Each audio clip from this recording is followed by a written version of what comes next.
आज सुबह से ही दीपिका काम करते करते बहुत थक चुकी थी। शादी के बाद जब से वो ससुराल आई है तभी से उसके हाथों को कभी 2 मिनट के लिए आराम करते नहीं देखा किसी ने। भाभी बड़े घर से थी। उनका और निखिल का प्रेम विवाह हुआ था जिसे गोविंद जी ने न चाहते हुए भी अनुमति दी थी। आखिर बड़ा बेटा अभी अच्छी नौकरी में लगा हुआ था तो उसी के पसंद की लड़की घर में लाई गई। भाभी के मायके वाले शादी के बाद हर 1-2 महीने के अंतराल में अपनी बेटी को देखने चले आते। कहीं ससुराल में उसे नौकरानी बनाकर तो नहीं रखा गया है, यही बात का डर मीनू भाभी की मां सरला देवी को हमेशा से लगा रहता। दोनों के प्रेम विवाह में किसी भी परिवार को आपत्ति नहीं थी।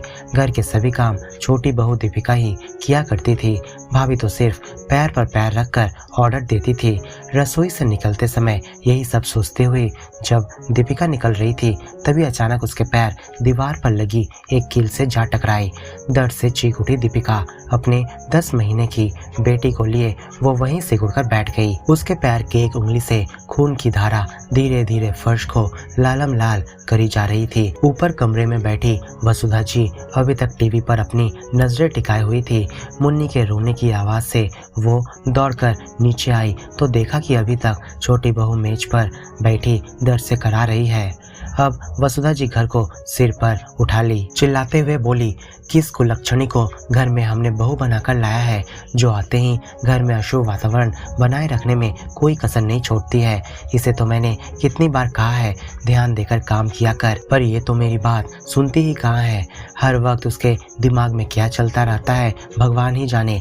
इस तरह की ताने कसते हुए वसुधा जी पूरे घर को अपने सिर पर चढ़ा ली। दीपिका को लग रहा था कि वो बोल दे कि मेरे पापा ने 25 लाख का दहेज घर में नौकरानी बनकर रहने को नहीं दिए हैं, पर उसके संस्कार उसे रोक रहे थे। आज तक उसने मुंह से एक बकार तक नहीं निकाला था। उनके चिल्लाने की आवाज तो भाभी के कानों तक जा रही थी, पर वो अपने कमरे में पैर पर पैर उठाकर यह सब कीर्तिकलाप चुपचाप देखे जा रही थी। अभी तक दीपिका मेज पर ही लहूलुहान पड़ी हुई थी।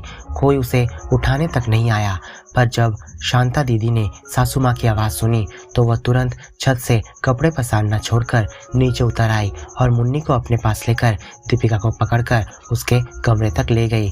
अभी भी दीपिका दर्द से बेचैन थी और इधर मुन्नी जोर जोर से रोने लगी थी।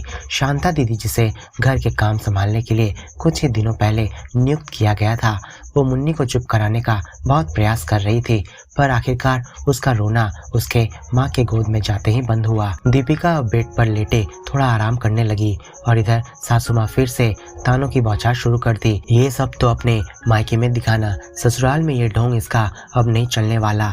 मैं सब समझती हूँ, काम न करने के सिर्फ ये सब बहाने हैं। दीपिका चुपचाप ये सब नसीहतें सुनती रही, पर उसके हिम्मत न हुई कि इन सब बातों का कभी विरोध करे। ये आज से नहीं बल्कि बहुत दिनों से होता आ रहा था। घर में ना भाभी कोई काम करती और ना ही सास उसकी मदद के लिए कभी कोई काम करने वाली लगाई। यही कुछ दिनों से बहुत आनाकानी करने पर शांता दीदी को रखा गया। यही सब सोच रही थी कि तभी सासू माँ ने बाजार जाकर सब्जी लाने का गुहार लगाया। पैर में चोट लगने के कारण दीपिका ने सासू माँ से विनती की, माँ जी आप मेरे साथ चलिए, क्योंकि मैं इतने सामान बाजार से अकेले नहीं ला सकूंगी।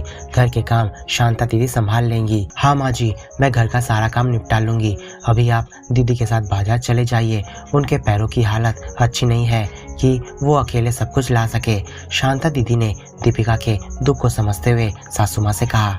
सासू माँ अब न चाहते हुए भी दीपिका के साथ बाजार चली गई। करीब 2 घंटे बाद दीपिका और सासू माँ बाजार करके घर लौट आई। जैसे ही सासू माँ दरवाजे की चौखट पार कर रही थी तभी उनका पैर फिसल गया और वो धड़ाम से गिर गई। भगवान का शुक्र था कि दीपिका ने उनका एक हाथ पकड़ लिया था, नहीं तो वो सीधे मुंह के बल गिरती। दीपिका लंगड़ाती हुई सासू माँ को उसके कमरे तक ले गई और उन्हें बेड पर लेटा दिया। दीपिका ने तब तक डॉक्टर को फोन कर दिया था और वो कुछ देर में आने ही वाले थे। तभी बेल की घंटी बजी और शांता ने जब दरवाजा खोला तो सामने दीपिका के बाबूजी रामनाथ जी कंधे पर 2 बैग लिए खड़े थे। शांता ने उन्हें अंदर बुलाकर एक कुर्सी दिया। दीपिका के ससुर गोविंद जी इस समय बरामदे में ही अखबार पढ़ रहे थे। उन्हें देखकर वह उठ खड़े हुए और कहने लगे, कैसे हैं भाई साहब, बहुत दिनों बाद यहाँ आपका आना हुआ, घर में सब ठीक तो है ना? हाँ सब ठीक ही है, बहुत दिनों से आने की कोशिश कर रहा था। उसकी माँ भी कह रही थी कि जाकर एक बार बिटिया को देख कर आओ, पर मुझे टाइम ही नहीं मिल पा रहा था कि मैं आऊँ। रामनाथ जी ने कहा। उनकी आंखों में साफ दिखाई दे रहा था कि उनके पास पैसे ही कहाँ थे कि वे अपने बेटी के पास मिलने आते। दरअसल दीपिका और रणवीर की शादी के लिए वसुधा जी ने पूरे 25 लाख का दहेज मांगा था। क्योंकि बड़े बेटे ने प्रेम विवाह कर लिया था, इसलिए वहां पर तो दहेज मिलने से रहा और उसी की भरपाई करने के लिए उन्होंने छोटे बेटे की शादी में मोटी दहेज की रकम मांग ली थी। रणवीर सरकारी नौकरी के एक प्रतिष्ठित पद पर था और रामनाथ जी भी चाहते थे कि उनकी बेटी को अच्छा घर मिले, तो इसलिए उन्होंने अपनी जमीन बेचकर पैसे इकट्ठा कर लिए और 20 लाख की रकम उन्हें एडवांस में दे दिए और बचे हुए 5 लाख शादी के बाद देने का वादा किए।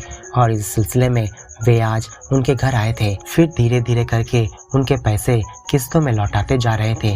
रणवीर दहेज के साफ खिलाफ था।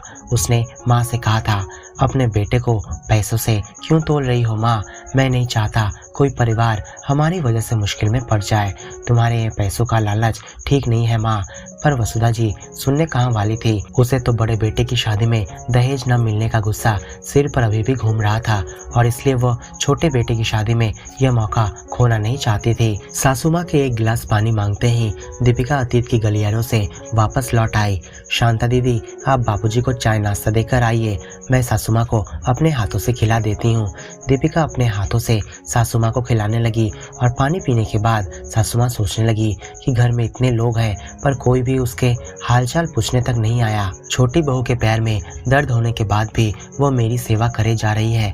कुछ क्षणों के बाद गोविंद जी और रामनाथ जी वसुधा जी के कमरे के अंदर आए।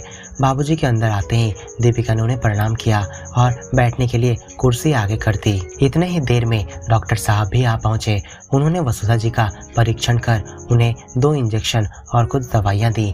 जैसे ही डॉक्टर साहब उठने को हुए थे तभी उनकी नज़र दीपिका के पैरों में लगी चोट पर गई और उन्होंने दीपिका से पूछा, बेटा ये चोट तुम्हें कैसे लग गई? वो कुछ नहीं डॉक्टर साहब, आज सुबह पानी लाते वक्त लग गई है, दीपिका ने सच को छुपाते हुए कहा। डॉक्टर ने अब दीपिका को भी दवाई दे दी और उसे मरहम पट्टी करके सप्ताह में एक बार ड्रेसिंग करने के लिए कहा। जाते समय वसुधा जी को डॉक्टर साहब ने कहा, बड़ी भागों से तुम्हें बहू मिली है इतनी अच्छी, मैं तो आने के लिए तैयार ही नहीं था। तब उसने कहा, डॉक्टर साहब यही हालत अगर आपकी माँ की हुई होती तो आप क्या आने से मना करते? तुम्हारी बहू तो लाखों में एक है वसुधा जी। अब दीपिका के पति रणवीर कमरे में दाखिल हुआ। तभी वसुधा जी को पास के कमरे से बड़ी बहू की आवाज आई, तुम्हारी माँ को कुछ भी नहीं हुआ है, वो सब ढोंग कर रही है। इस बुढ़ापे में भी कोई ढोंग तो उनसे ही करना सीखे। बड़ी बहू बड़े बेटे से बोले जा रही थी। पास वाले कमरे का दरवाजा खुला होने के कारण वसुधा जी को साफ साफ सुनाई दे गया, माँ मेरा ट्रांसफर दूसरे शहर में हो गया है तो मैं दीपिका के साथ वहीं चला जाऊंगा। आप अपना यहाँ पर ख्याल रखिएगा। कोई भी ज़रूरत हो तो मुझे बताने से हिचकिचाइएगा नहीं। शांता दीदी तुम माँ का ध्यान रखना और ज़रूरत हो तो मुझे फ़ोन करते रहना। पापा जी मैं आपकी बेटी को सदा खुश रखूँगा, आप कोई चिंता ना करें। चलो ठीक है बेटा, तुम जहाँ भी रहो बेटी को खुश ही रखना। वसुधा जी के पास बैठी छोटी बहू अब कुछ पलों में ही बड़ी हो गई थी। ये परिवार तो शुरू से ही उसने संभाल रखा था। मम्मी जी की ऐसी हालत में क्या मैं उन्हें छोड़कर दूसरे शहर में जा सकती हूँ? शांता दीदी कैसे सकेगी अकेले घर के सारे काम, रसोई, कपड़े धोना, बर्तन मांजना और माँ जी को टाइम पर दवा खिलाना, कैसे वह सब कर पाएगी? भाभी तो आज तक घर का कोई काम की ही नहीं थी, मैं कैसे उसके भरोसे माँ जी को छोड़कर जाऊँ? वो तो आज तक ना कुछ करी थी और ना ही आगे कुछ करेगी। पापा इस बार आप रहने दो, मैं मायके नहीं जा पाऊंगी मम्मी जी को ऐसी हालत में छोड़कर।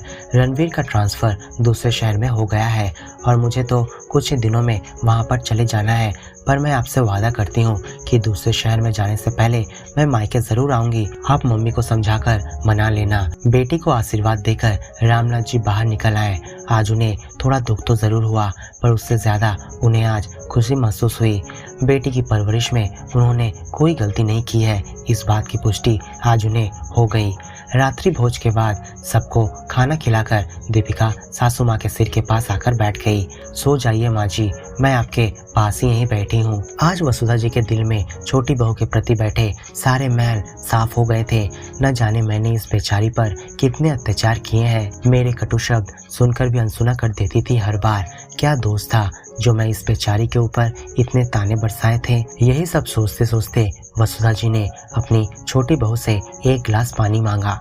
पानी पिलाते हुए छोटी बहू ने उनके कानों में फुसफुसाते हुए कहा, माँ जी, मैंने पापा जी को मना लिया है। वे हमारे साथ दूसरे शहर में चलने के लिए तैयार हो गए हैं। क्या आप नहीं जाएंगी हमारे साथ दूसरे शहर? मैं आप लोगों को यहाँ अकेले नहीं छोड़ सकती माँ जी। आज वसुधा जी रो नहीं रही थी। आज तो उनका खुशी का दिन था। पछतावे की आग में जलते हुए उनका हृदय यह कह रहा था, मुझे माफ कर देना बेटी, गलती तो इंसान से ही होती है। मैं वादा करती हूँ कि जो पैसे मैंने दहेज में लिए थे वो सारे मैं तेरे बाबूजी को वापस लौटा दूंगी। आज दीपिका बहुत ही खुश है, इसलिए नहीं कि वो आज दूसरे शहर में जा रही है, बल्कि इसलिए कि वो एक बुजुर्ग माता पिता के उनके अंतिम क्षणों में उनका सहारा बन पाई है। तो दोस्तों, क्या आपको ये कहानी अच्छी लगी है तो इस वीडियो को लाइक और अपने दोस्तों के साथ शेयर जरूर करें। और ऐसी नई स्टोरी सुनने के लिए हमारे चैनल को सब्सक्राइब करना बिल्कुल ना भूलें। आपको कौन सी प्रकार की कहानी पसंद है हमें कमेंट में लिखकर जरूर बताएं।